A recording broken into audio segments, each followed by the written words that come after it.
It was a great privilege to be asked to do the introduction to this video. And it was my intention in my time-honoured tradition to present the video in a suit and tie. However, it's come to my notice that the suit and tie don't represent what they used to represent to the average Englishman. And indeed, some of this country's worst criminals, past and present, wore or wear suits. And this is not a legacy that I wish to be a part of. Hence, my coming before you now, dressed in casual clothes. I'll be blunt, this video comprises two things, the problem and the solution. The problem is twofold. It is the United Nations Agenda 21, which, if it has its way, or when it has its way, will put human beings into human settlement zones, banning us from access to the countryside. Things which we take for granted, such as cars, consumerism, farming, paved roads, golf courses, and even the family unit itself, are all listed as unsustainable in the United Nations Agenda 21, which sounds like a conspiracy theory, but I can assure you that in the first part of this video, following the introduction, you'll see the actual book itself, published by the United Nations. The second part of the problem is the European Union. It's not widely known, but the European Union was actually the brainchild of the Nazis in the early 1940s, produced as a backup plan in case they were unable to win the war militarily. Now this may sound really quite extreme, but I assure you, if you research it, you will find that this is the truth. Everything that we state in this video can be verified, either on the internet or even in a public library.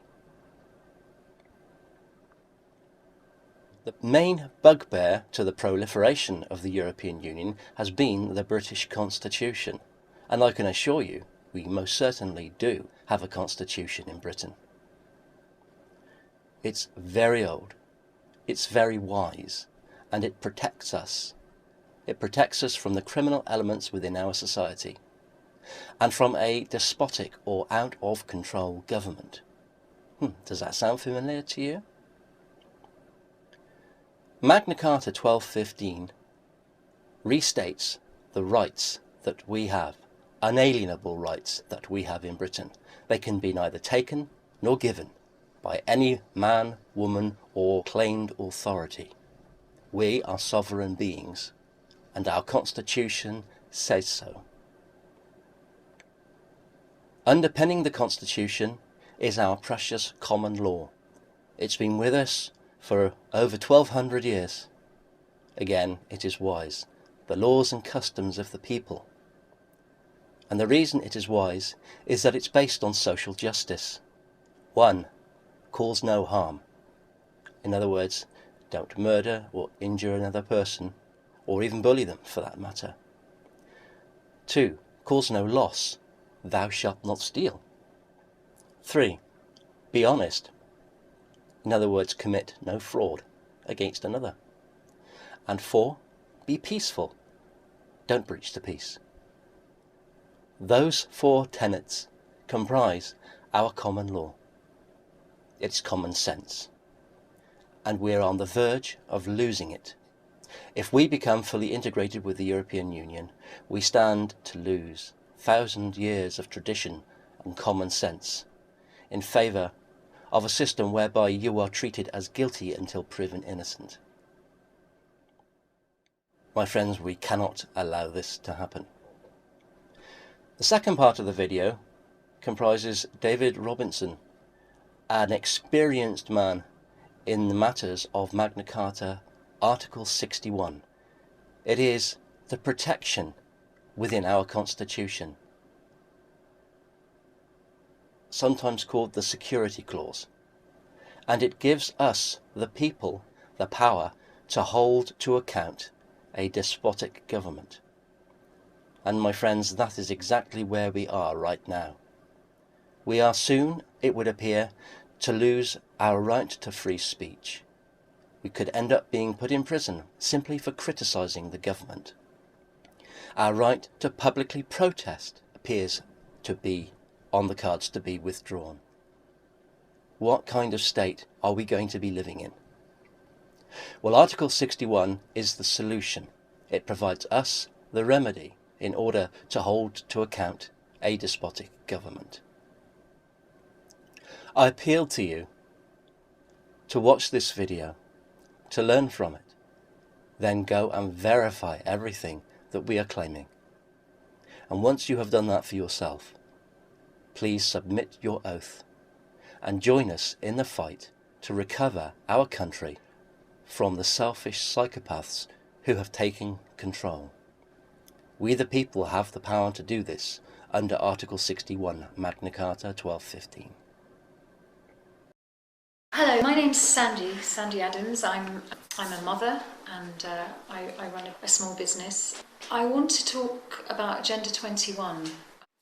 I have been doing quite a lot of research into it in the last 2 years or so, and I just want to really just get the word out about the implications of United Nations Agenda 21.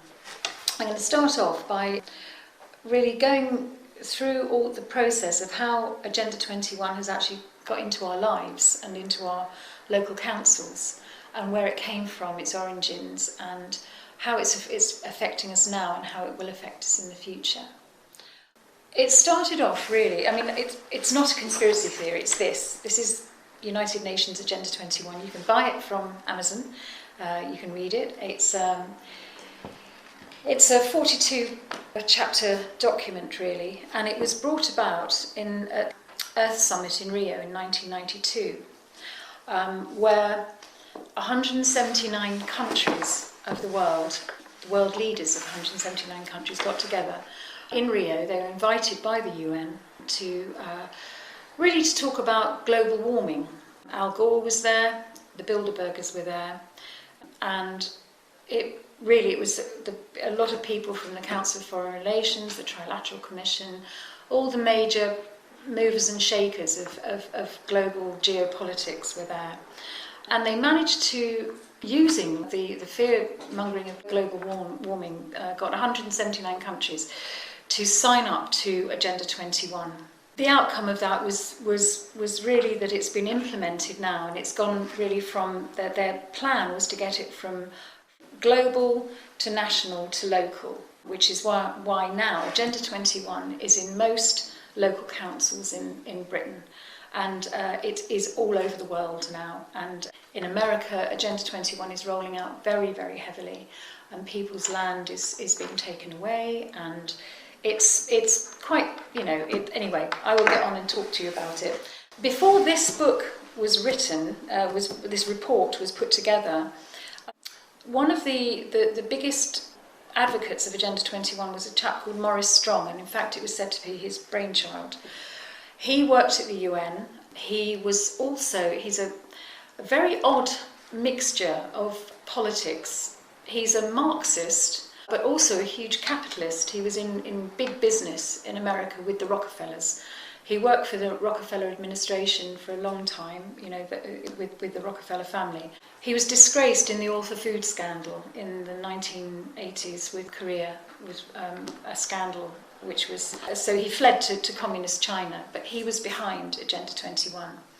And he and a lady called Gro Brundtland, who was the Prime Minister of Norway in the 1980s, they put their heads together. She was a Marxist also, and they put their heads together and they decided they could cure the world's ills if only we could give up sovereignty of lands and pool all the resources of the world, the money basically, and distribute it. And they wrote a book together, or a report. And again, it was a report, and it was called Our Common Future. And it was a report on the World Commission of Environment and Development. It was by Maurice Strong and Gro Harlem Brundtland. And the idea was that wealth needed to be distributed around the world, which is a very worthy, idea. But behind it is this idea, really getting rid of national sovereignties. And they put this into a book, and they since turned it into Agenda 21 and made it into the Earth Summit. Yeah, the affluent countries are destroying the planet, therefore a plan needs to be implemented. That was the idea of our common future, which then turned into Agenda 21.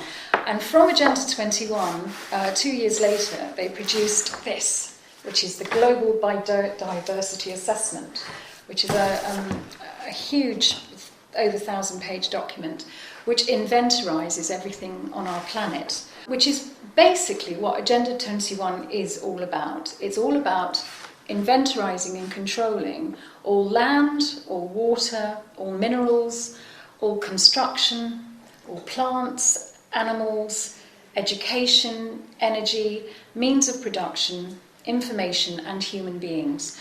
And all that is in this book, and it's saying that unless we do something about global warming, which is, according to this assessment, is something that's been that is anthropogenic, that we as people, as inhabitants of this planet, we have created this problem, that we need to be controlled and inventorized. And this really is a report to control humanity. What they advocate in this book is to remove man from nature. Man is the problem, and we have to be removed from nature and to be brought into an urban environment, to be surveilled. Well, they don't say that, but what will happen, and what my research has led to, is that we will be taken into what they call human settlement zones. That's all in this book. That the people of the planet need to be put into urban environments in order to be controlled and to be carbon taxed and all of that. Now, Al Gore was the main person behind, or seemingly was the main person behind, the whole global warming sham that happened at Rio. And it's been brought to my attention that in fact he didn't even write Inconvenient Truth. Maurice Strong wrote it, and Maurice Strong now lives in communist China. That's where his politics lie. He actually lives there quite happily. He was never really brought to account for the author food scandal, and a lot of what Al Gore's research into what he believes is global warming has brought this about, and it's just a scam in order to control humanity and to make us believe that we have destroyed the planet, therefore we have to be controlled. After the Global Biodiversity Assessment was written, various bodies were set up, and one of them is called ICLEI. Now, ICLEI is a global organisation, and it's the International Committee for Local and Environmental Initiatives. It's a council that's been set up to go literally from global, national to local, and ICLEI is in most town councils in England. ICLEI it was set up to implement Agenda 21 right down from global to local. It works in a quite an insidious way, really, ICLEI. The council use ICLEI in order to get their policies pushed through at local level. And what they do is they use a system called the Delphi technique, so that if they want to push through a piece of legislation on a local level, they will create a public meeting, and at that meeting they will invite maybe 2% of the population of that particular town, and they will get a consensus on what they want pushed through. And they use this technique called the Delphi technique, which is really giving people the impression that they are affecting change, but actually leading them to a predetermined outcome. And it's a very clever NLP technique, and it's used a lot, and it's being used globally. It's a bit like common purpose, if anybody knows what common purpose is. It's the same as that. It's the same kind of technique that's used on common purpose. So they actually bring all their ideas forward at these meetings, and they get local initiatives pushed through, whether it's on farming, whether it's on whatever it might be, it's pushed through. And It's a technique that they've been using for a long time. It was actually discovered by the Rand Corporation in the 1960s and has been used in all sorts of businesses and politics ever since. And basically they're using it to bring in smart growth. And smart growth is all about smart housing, smart streets, smart meters. They have visioning projects, public-private partnerships, what they call sustainable communities, multi-use dwellings, high-density urban units. This is all being pushed through at local level. What they ultimately want is everybody moved out from rural areas into stack and pack housing in smart cities, because we are not able to, apparently according to the powers that be, we're not able to steward our own planet. We have to be controlled, and it's got nothing to do with banks and corporations plundering the planet. It's us, and a lot of this is being normalised in schools and in various, UNESCO have done a brilliant job at normalising the whole global warming agenda in our schools and universities, and you'll find that sustainable development, which is what this is all about, it's all about control of the human population. Sustainable development is now being taught in many, many universities in England, and we've got a lot of people who actually are being paid to churn these belief systems out. And they believe it, and I think that's one of our biggest hurdles, is actually getting people to understand that everything that they've learned may not be to the best interests of humanity. And that's a hard one for people that are actually committed to what they think they are doing to save the planet.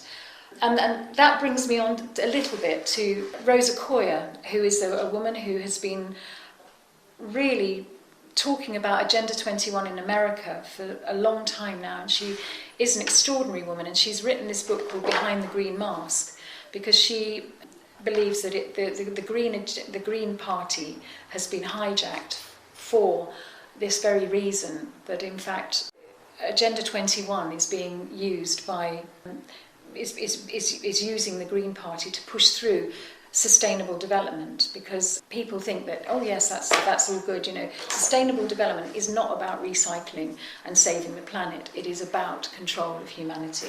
And I think there's a lot of well-meaning. I'm not here to bash the Greens. I think I used to be a transition towner. I'm not averse to people doing wonderful things like growing their own food and all that stuff, and seed sharing.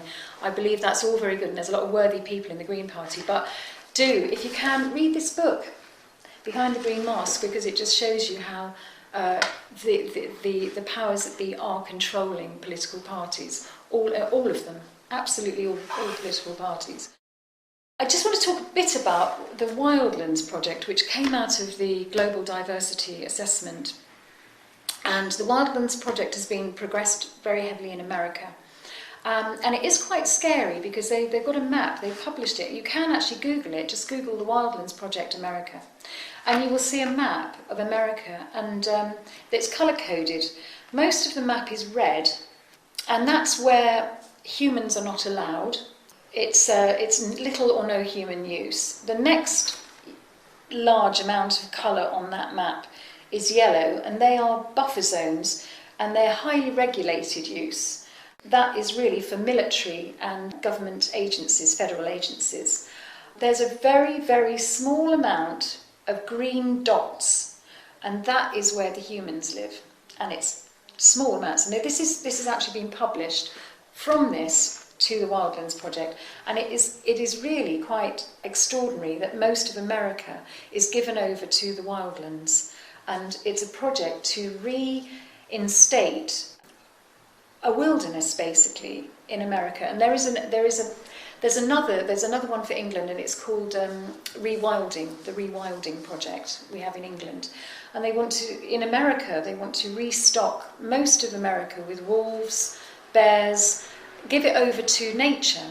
And this is all part of Agenda 21, because a lot of their funding goes to wildlife projects. The WWF are involved, the RSPB, all these government bodies have actually been produced. They're like quangos, and they have been produced through Agenda 21. Since 1993, they've been popping up all over the place, heavily funded by the UN to preserve wildlife. And this has been given as a reason for getting rid of human habitation. And certainly in America, a lot of the I don't know if anybody followed the Bundy Ranch land grab in last April in Texas, but that was pretty extraordinary, where the land was being taken over because it had been designated as a place where wildlife needed to be. So they were confiscating cattle and taking the land off the people that owned it. So I think that the Wildlands Project is really something to look at. That what they want to do is put people in what they call human settlement zones, which is very concentrated urban dwellings on railway tracks, high-speed railway tracks. They want to outlaw cars. Cars have to be got rid of because they're not sustainable. There's a whole list of things that aren't sustainable. We aren't sustainable. Human beings aren't sustainable. You will not be allowed to walk in the countryside. That sounds crazy. That sounds amazing. How can we be stopped from walking in the countryside? Having a fish pond in your garden, growing your own organic vegetables and herbs. As we know, Codex Alimentarius has restricted a lot of what we can actually have, to buy in a health food shop. There's Monsanto. At the end of the day, Monsanto will be trying to control everything we eat. And with the TTIP, which is all part of Agenda 21, the Transatlantic Trade Agreements, this is all about control of our food. Our food is going to be controlled. And it's the family unit's under threat, and most of all our rights are under threat as human beings. We are sovereign beings. We should not have to have people telling us how we live and where we live, and to be controlled at this level. And it's interesting that the person who set up the UN in 1948 was a guy called Julian Huxley. He was the brother of Aldous Huxley, who wrote Brave New World. And Aldous Huxley knew what was going to happen to humanity. And Brave New World wasn't a piece of fiction. It was just projecting the agenda forward a few years. I think there was a talk between Orwell and Huxley, and Orwell said, no, it's much worse than that, read my book. So they all knew each other, this lot. Julian Huxley really he put out the plan for all this. He was a eugenicist. He was a member of the Fabian Society. The Fabians are always instrumental in all this. Now, this is a plan since the 40s, since before that, before all this kicked in. This is the result of all this thinking, this eugenics sort of Fabian thinking and power over humanity. I just want to kind of reiterate really that everything that I've said is evidenced, and things like the Wildlands Project of America can be found on page 993 of the Biodiversity Assessment. If you care to read it, it's a massive great tome. I haven't read it all, and I've certainly read a lot of it. And it says here that basically the Wildlands Project is a long-term project where they intend to give over 30% of America to the wildlands. So people will not be able to live in America apart from in the buffer, not in the buffer zones, in the human settlement zones. And most of it will be buffer zones, which should be as large as possible. Core areas that are corridors that should connect the human settlement zones. So basically, the powers that be, who believe themselves to be the rightful rulers of our planet, have plans for us to live in stack and pack housing in human settlement zones and give over the rest of the land to the wildlands. And it sounds a little bit like the Hunger Games to me. I don't know about you, but that's what it feels like to me. Now, who's involved in building stack and pack housing in Britain? Well, there's a company called the Peel Group, a really dodgy company. The CEO, the owner of the company and CEO, lives in Guernsey. He's a tax exile, and they are building huge developments that are 50 stories high and 50 miles long on the banks of the River Mersey. There's another one in Liverpool called Liverpool Waters and Wirral Waters, but the Peel Group, they're a private real estate, media, transport and infrastructure investment company. Headquarters in Manchester, formerly known as Peel Holdings. They also are a fracking company. They're financed partly by Saudi Arabia, and they're owned by a reclusive billionaire in exile. His name's John Whittaker, and he lives on the Isle of Man. They've got hundreds of subsidiaries all over the UK. They're owned by his private family trust, based in the Isle of Man. And he's the director of an astonishing 312 companies with interests in Liverpool, Doncaster. And mainly what I find really interesting about the Peel Group is that they actually own a lot of ports in England.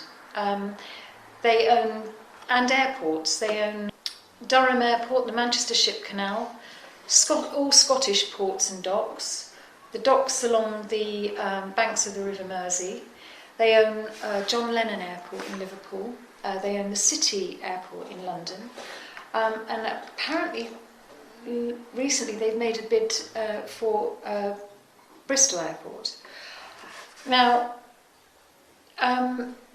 these stack and pack housing units are all on this new H2 railway line as well, which is a little bit scary because the figures don't add up for that either, because it actually only gets you into it from London. It gets you to Liverpool or Manchester with only 10 minutes saving on the journey that the train takes you now. So what is the reason to spend billions on this H2 railway line, this high-speed railway line, when there's railway lines that go there anyway? And if this is really what we're looking at stack and pack housing on major railway lines, then we need to really think about what that means. The Peel Group they've got another big development called the Ocean Gateway. It takes 50 years to complete, develop 50 miles of bleak dockland into a £50 billion development between Liverpool and Salford docks, 50-foot skyscrapers. And these are all smart developments, which means they get government subsidy.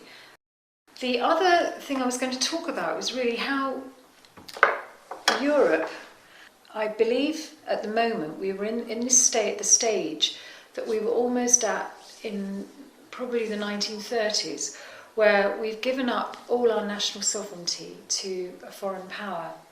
And that's been given away very freely by our politicians.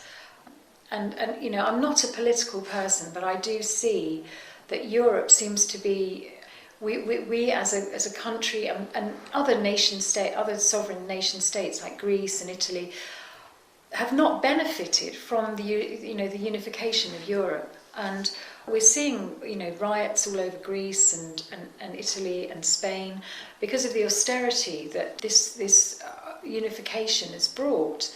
And I started looking into the history of Europe and what happened in the last World War. And it's interesting that I found this piece of information that in 1944 there was a report written called the Red House Report. It was a meeting between high-ranking SS officers in 1944, just before the end of the war. And it was held in the Red House, it was called the Maison Rouge, in Strasbourg. And it was top SS officers brought together all the major industrialists of Germany. That was I.G. Farben and Krups, IBM, I don't think they were called IBM, that's IB Farben, wasn't it? But Krups and BMW, all the major corporations, and basically said, look, we are losing the war, we can't win it militarily. we will have to win it another way. And the way we will win it is by actually getting financing the corporations to continue the war subversively. And they took the gold from Switzerland that they'd raided from the Jews, and they financed all the major corporations of Europe to do exactly what they're doing now. And if you look at the blueprint of what Hitler had in plan for Europe, it's actually exactly what it is now. And I think we have to be very careful, because this is Agenda 21 is all part of it, and it's a global thing. It's not just Europe. What they're doing in Europe is they're trying to create the United States of Europe, get rid of all the cultures, anything that actually is sovereign about those countries, and turn it into the United States. And then from the United States, we've got the whole takeover with Agenda 21. It will be a global takeover of all of us, of humanity, and that's really what I'm kind of banging on about right now. Anyway, there's one thing that I found that that we here are trying to sort of get together. We're not trying, we are successfully getting it together, is a remedy for all of this. And I'd like to introduce my good friend David Robinson, who has been looking at how really our Magna Carta, our own natural laws, our own common laws are here to protect us, and have been with us for years and years and years, for centuries, and how the EU and the UN are hell-bent on destroying our rights with the Magna Carta, and how we need to protect the Magna Carta in order to beat what is happening to us. And we are at this point now where if we don't do something drastic, we will lose. If we don't use our Magna Carta, we will lose it. And the EU have gone and chipped away at our constitution with various treaty laws. The Maastricht, the Lisbon, and the Nice Treaty have almost destroyed our Magna Carta, which it was put in place to actually stop us from being controlled by a despotic government or monarchy, which is what's happened, because our Queen has signed away her country to Europe, to the EU, and we are at the moment in danger of losing all our unalienable rights. So I'd like to introduce David Robinson, really, to talk about practical lawful dissent or lawful rebellion, and how we can use our Magna Carta to Article 61 of the Magna Carta to protect ourselves from the despotic governments and monarchies who seem to be chipping away at our constitution. Thank you, David.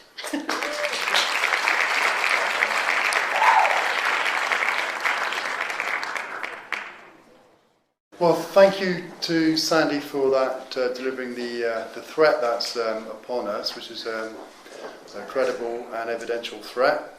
And I'm here now to talk to you about a remedy that we've been practicing and I've been actually using for the past 5 years. Now, I'm only going to deal with evidential facts here, so it's all provable. All this is what we're saying is, don't just trust me and believe what I'm telling you. Look for yourself. We've got a Facebook group page, Practical Lawful Dissent. If you go in there and have a look in the files, you'll see all the evidence, there's templates, there's all kinds of stuff that you need to know about entering into lawful rebellion and actually using the process to a successful end. Now, there's a lot of misconceptions about lawful rebellion, one being the Barons. The Barons Committee, which was a quorum of 68 originally, broke up, set up 25 of their number to look at whether the invocation of Article 61 was going to be necessary. So, this was in 1999. They set the quorum up, and they discovered that the Nice Treaty was a treasonous document, and that they had an obligation under the common law, under constitutional law, to petition the monarch not to give royal assent or to ratify the Treaty of Nice. Now the barons have been vacant, they've been AWOL, since they invoked Article 61 for the people to use, they've gone AWOL. So the oath of allegiance that we write up and send to one of these barons is basically to prove with the document of our intention.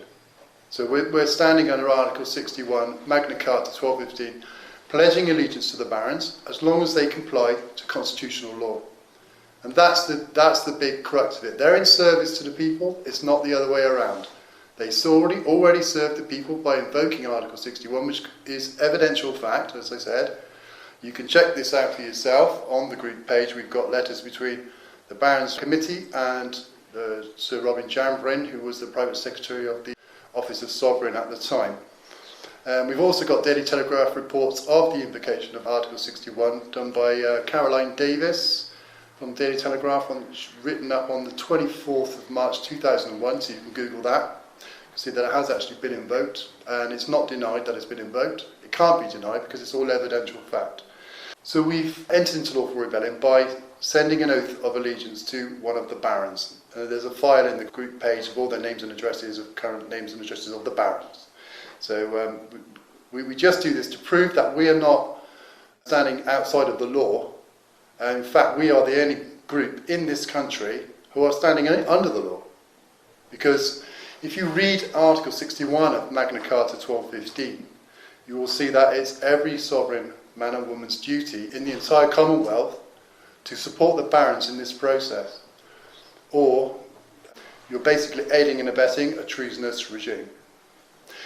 So hopefully that'll quash a couple of the misconceptions about the barons and Magna Carta. It wasn't a contract that was signed under duress, as people are banding about. King John was a tyrant. He never had a sword at his throat to put his seal to the Magna Carta. He didn't actually want to do it. He walked away and later thought better of it because he was going to lose his place on the throne. So he was compelled, just like you might compel a murderer to take the stand in his defence, someone who's evidently committed murder. That's the same kind of duress King John would have been in at that time. The treaty was sealed at Runnymede on the 15th of June 1215. This can't be denied. It's done. It's written on parchment, and you can actually read it yourself. It was done in Latin, but it's been translated. You can see that our rights, in fact our duty under the constitutional law, is to protect the Constitution. And once Article 61 has been invoked, then you have a duty. Everybody of this land has a duty to protect the laws that protect us. And that's another big misconception that people need to understand, is we're standing under the laws that protect us. If you read Magna Carta, you'll see that we have the rights to trials by jury, we have the right of habeas corpus, we have our inalienable rights codified into a treaty so that they can't be denied by any dictators that may come along in the future. And that's what these treaties are about. They're about codifying our natural inalienable rights that can't be given nor taken away. So they're not like, oh, I wasn't there, so I didn't sign the treaty, so it doesn't apply to me. Why wouldn't you want to protect your inalienable rights to justice? Because that's the trouble what we've got in this land today. And Sandy's shown you the points that prove that there's an imminent threat here. So why wouldn't we protect our system of justice that actually protects us from this criminality, these corporations that are trying to take over the planet? Well, we're doing it, and we're finding that we're having success with what we're doing because we're standing by our guns, and all we're doing is evidencing facts to those that are making demands on us. We're proving that Article 61 has been invoked, and therefore they have a duty to stand under it. Every individual does, and that we have a lawful excuse not to contract or to adhere to anyone making demands on us that are not standing under Article 61. That's the basic premise of what we're doing here. We send three notices. We start with a notice of conditional acceptance. So we will accept your summons or your fine or your demand for whatever it is on proof of claim that you have authority to issue that summons, demand or whatever since the Article 61 came into effect. What we're finding is that the courts are just ignoring us because they know. They know very well, well, they're not courts of law, they're just private corporate entities, deceiving everyone, because you have to consent to these hearings, otherwise they have no authority over you. We've got these private corporations tacitly agreeing to our documents by not responding to them. We send them recorded delivery, and once they're accepted by the Postal Service or someone signed for them, they've been accepted in law. So in our notices, we basically just ask that one question. Have you the authority since Article 61 was brought into effect on the 23rd of March 2001? And like I said, so with the courts, they don't respond. And we carry on with the three processes of notices, which is the second one is the notice of default and opportunity to cure, to give them another chance to make good on the first notice, which they've acquiesced to. And the third notice is a notice of default, saying you're now in default, and you agree there's no claims against me, kind of goodbye. And you can see that process done against Yeovil County Court by Danielle De Lioness on the Facebook group page, and it's a very simple process, and they ran away. That was 3 months ago. She had 48 hours to present herself for a 7-day prison sentence after she just ignored the first 2 summonses, and this is over on water and sewage charges, which incidentally she's very much against paying because Margaret Thatcher stole the water companies in 1986. She privatised them, stealing a public service. We're using Article 61 to rebut the water. She's going after the council tax, and the sentence to 7 days imprisonment has now gone away. And we'll keep you all posted on that process. We've now served them all with the 4th notice, which I haven't mentioned yet, which is the notice of misprision of treason. Now, what we do with this notice is we evidence the treasonous matters by various individuals through the last 40 years, really, and we put them on notice of the facts, because under the 1795 Treason Act, Section 1, this is misprision of treason. Anyone that in the realm that knowing of an act of treason being planned or committed in the country has an obligation under the law to report that crime to either the police or a justice of the peace. And whoever does not do that, but in full knowledge of the facts, is committing a lesser crime of misprision of treason, which is total asset stripping if convicted of this, and life imprisonment.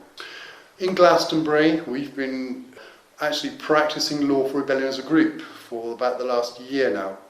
What we've done very briefly is we've lobbied the whole town, we've put flyers around the whole town, we've given information DVDs to different groups like the clergy, solicitors, we went after the police and the council naturally, all with evidence facts of what's going on today and how they're trying to destroy or they're dismantling our country, and they're doing it very insidiously and very, it's just a ratchet by ratchet affair, and they're completely dismantling our country now, and they have been since we entered into the common market.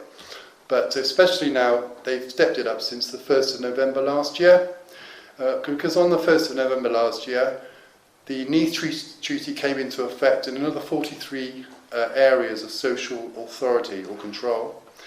And even the police of Britain are now controlled by Europol under Eurogen 4, which is the EU police force, who incidentally have diplomatic immunity and guns. And my appeal to everyone out there in YouTube land is don't take to the streets to do protests, because what we see is the government now really wants civil unrest. Okay? So they want you out on the streets to protest. They want to be seen as being very fascist these days because they want they want civil unrest. And the reason for that is because they're depleting the police force in this country, and we are undermanned. The police are aware that they're undermanned, and if civil unrest is kicked off by agent provocateurs, which is what is occurring, then we could have foreign troops on the streets of this country by stealth. The people will accept it. We need these people in to help us, his riots, whatever. We've got to prevent that, obviously, because if that happens, then we're under full military occupation. Britain is already under occupation, like I said, especially since the 1st of November last year. In Glastonbury, we've lobbied the police and the council, excuse me, for about a year now, but we lobbied the local council for 3 months. When we were going to their meetings, we asked them one simple question: where do you each stand on the invocation of Article 61? In September last year, we decided we'd had enough, and so as a demonstration only, we seized the town hall where the public meetings were being held by the council. I told them that I was going to do it in the meeting, and they laughed. So we did it. We took it. It's all on video. You can see it in the group files of what the police stated when they left us alone. They said, "Well, you're doing nothing wrong. You're not doing anything unlawful," and they left us with the building. We just did it as a demonstration. Anyway, so this is what we've been doing in Glastonbury. That's very briefly. What we're suggesting that we do today is everybody should be lobbying the police. Now, we put it in a phrase of lobby the Bobby, right? Because that gives it the right kind of sentiment that we're talking about here. We're not going in with baseball bats. We're going in with evidence, facts of crimes being committed by government, local government and central government. And we're demanding that the police stand under their oath and observe the law. All we're asking them to do is to observe the truth. That's it.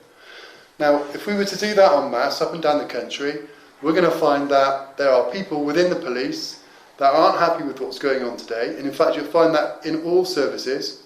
And we will find, I call them the silent majority, and I think you'll find that they would do the right thing. Many of them will. So we're not all on our own here. There's a lot of people in Law for Rebellion. It's not just the Facebook group of 7,000. There's Law for Rebellion has been invoked for 14 years. There's a lot of people up and down the country. There's thousands and thousands of people in Rebellion. And we're meaning business now. We've had enough. All right, we've got Agenda 21 coming down on us, like Sandy has said, TTIP, and we're not consenting anymore. And that we're finding that they're running away from us. As soon as we hit the treason matter, they don't want to know. Because once we've evidenced these public servants, then of the treason matter, they come back at us, they're committing high treason at common law, and that is still a capital offence in this country. So they're a little bit concerned about doing that. Talk to you a little bit about outlawry. Well, we're not outlaws, as I said earlier. We're the only group in this country that are standing under the law. We're not standing under any of the acts and statutes that were committed, that were came into being after the 1911 Parliament Act, and that's because the 1911 Parliament Act was a treasonous act. I don't want to go into that here right now, but you can Google that. Asquith basically diluted the royal prerogative, which is an act of treason. And so since 1911, laws have been passed that haven't gone through the correct protocols of constitutional law, and we've therefore have laws that are fascist being imposed and ratified or given royal assent by the monarch, which incidentally is either usurped or deposed, and that's not for us to judge. That would be for a trial or a jury to judge that. That brings me on to Magna Carta again. Now, Magna Carta is an obligation by royal command. Now, it is by royal command because this was put in place in case the monarch was usurped. So that gives the people remedy, and a peaceful remedy, if it's done correctly, against the usurpation of our sovereignty, basically. The Queen is in service to the people, She's supposed to be in service to the people. The people are sovereign. She holds the sovereignty under the Coronation Oath Act, where you can see, because it was televised, that she swore to uphold God's law and the constitutional laws and customs of this nation. So it is not us that are outlaws. It is the government who are in outlawry. And at this time, all police constables are operating outside of the law. And that's an evidenced fact. You can just check it out. Right, they're planning on obfuscating the Magna Carta and creating a new Bill of Rights. Well, we've got to be mindful of this, because we don't need a new Bill of Rights. The Bill of Rights we've got protects us. It's just more codified natural law that protects the people. And all we want in this movement is to evidence the treason matter, because that will get that out of Europe. Because once one act of treason has been proven to have been committed in a court of law, then all EU treaties will be null and void. And this is why they won't give me a properly convened court de jure trial, and I have sought remedy 2 years ago. And when they dropped everything and ran away from me because I hit them with treason notices, and they're denying me that inalienable right which I've got under Magna Carta as well. So anyone that delay or denies my right to justice is committing treason. So they all back off. They don't want to put their names to treason. Well, we've just been through an election, and again, another rigged election. I mean, the evidence is just out there. I mean, I don't know what people are like. We just go through the hamster wheel every 4 years. They rig an election, we kind of forget, and then when people start, voting in 4 years' time, let's stop doing this. It's crazy. Ever since we entered into the common market, all prime ministers in this country have been appointed. They've been appointed by the Bilderberg Group. Now, Sandy spoke a little bit about the Bilderberg Group. They are under the United Nations. They are part of the United Nations. The Bilderberg Group set up the EU, and this was all set up after the 1944 meeting of generals in Berlin, and the introduction of a document which you can see is a World Cup document. I can't remember the number of that, but it's called Europäische Wirtschaftsgemeinschaft. Now, if you read, you'd have to translate it, but if you were to read that, you'll see that it was brought into being.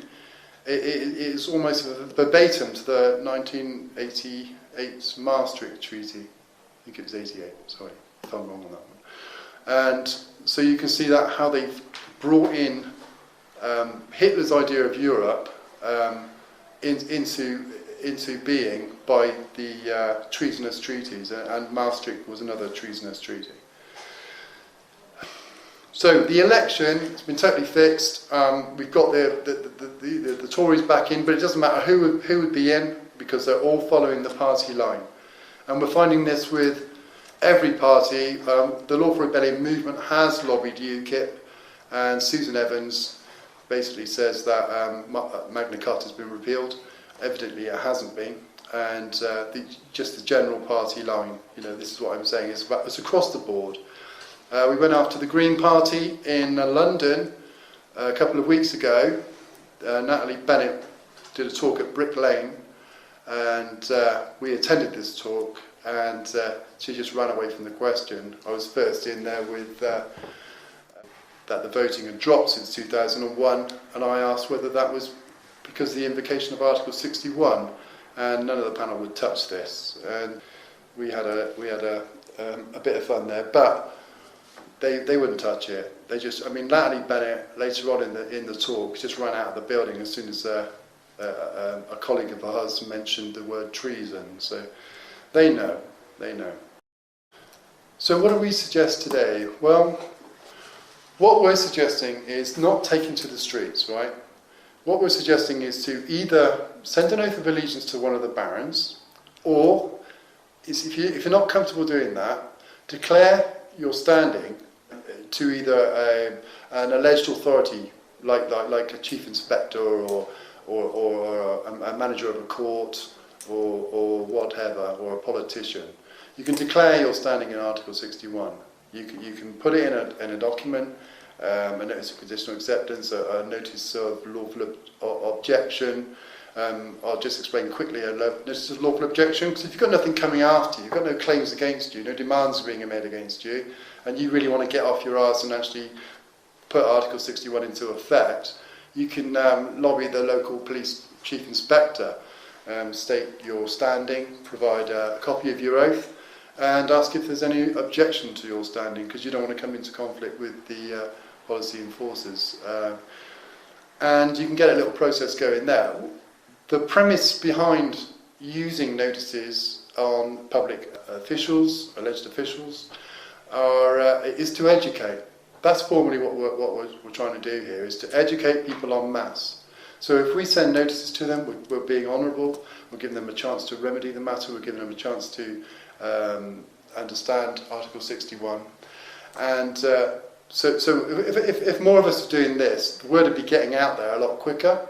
And if they don't agree, or if they lie or ignore us, then we can go after them a bit further, as I said earlier, with notices of treason. And that gets them, gets them either backing off or talking to you, we hope, in future. So far, they're just backing off. So, but that's the remedy. They back off. They want you to go to court, and you hit them with this stuff, and they back away, and the summons goes away, the prison sentence goes away, and that's evidence fact. This is all I'm saying.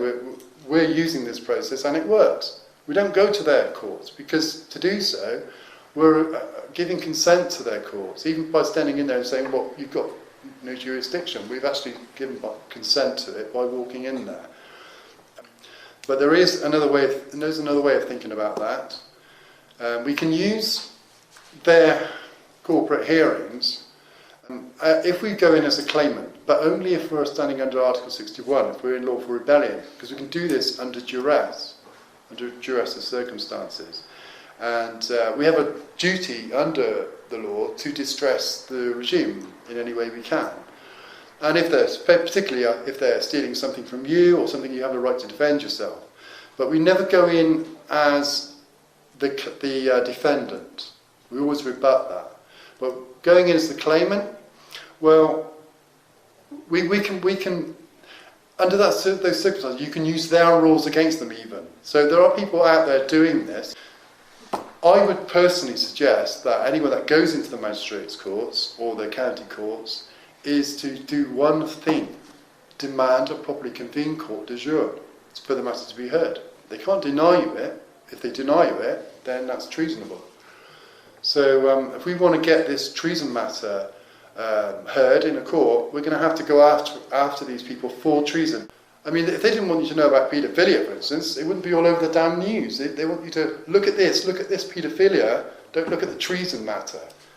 Because there's a remedy there for us if we look at the treason matter. And that's what they don't want. That's why they're trying to subvert the Constitution, that's why they're trying to bring in a new Bill of Rights. So you need to really start looking at what they don't want us to... if voting did anything, they wouldn't let you do it. So come on, guys. This is a call to arms, call to peace. Not arms, but if we don't work this out in a peaceful manner, by using this process and standing together, we need to unite under the Constitution to protect it. Then we're going to be in a lot of trouble, and we're running out of time. Well, I just want to talk a little bit about Article 61. We use it as to the letter of the law, so we actually look at the words and act according to the words. So this is what we say when we say we use the law as to the letter of it. We also look at the spirit of the law, why it was there, what it's intended for, and it is intended for when the monarch is usurped or the country is being invaded in a treasonous manner. We've had a tyranny in this country before, so this has been set up because we've had these problems before. This is the great thing about the British Constitution. It's been created over longevity through times of turmoil. Back to Article 61. In this article, it basically puts it down the process of how to remedy the matter, and it says that if we're not getting justice in our courts, or if tyranny is being allowed to reign, then a quorum of 25 barons are able to convene and to petition the monarch and to get redress from whatever grievance that may be. 40 days are provided, and incidentally the Office of Sovereign responded in 2001 on the 39th day with an unsatisfactory response. But that gives a process for remedy to be made within a 40-day period, so that the grievance can be resolved, so that there's no civil war. Basically, this is what it's about. It's about keeping the peace. So Article 61, once it's been invoked, makes certain demands, and they are demands because it's probably the most important common law tenet there is. This is not like you can't. There's no fence sitting with Article 61. You're either standing and defending the country, or you're tacitly agreeing to the tyranny. There's no fence sitting. So it stresses in there that we have the duty or the right to seize castles, seize land, distress and distrain the monarch in any way that we should see fit, bar causing harm, physical harm to the monarch's being or their heirs or successors. And so this charter is kind of has equal consideration in it. This treaty, it says we'll provide you this remedy as long as you don't wage war against us and kill us. So it's a contract that we need to uphold. So we're not talking about going into Parliament building itself. We're going to come across a great deal of resistance if we do that. So we're acting on a local level, and we're asking people to act on a local level as well to address the councils and the police in your area as to that one question: where do you stand under Article 61? It's a very simple process. It gets them thinking, it gets them looking, and hopefully, well, it has to happen, that they'll come back on side of the people again when they realise that how they're being used. Once redress has been forthcoming, we are supposed to be loyal subjects, and I just want to explain that very briefly, to the monarch again. Okay, now I accept my position as a constitutional subject. Okay, I do that because our rights and privileges, not privileges, our rights and inalienable freedoms are protected under the law. So under a constitutional monarch, my freedom, my right to justice is protected. So I don't mind standing under the common law. I consent to common law, do no harm, cause no loss, be honest and be peaceful. That's it. So anyone that doesn't want to stand under common law, really, I'm a bit suspicious of, because why wouldn't you want to do that? Look, to finish up, I'm just going to promote the Practical Lawful Dissent Facebook group again. And we've got a great website, lawfulrebellion.info. So you can get all the information that you require on those two places. And please come along, and you'll get good responses from the admin.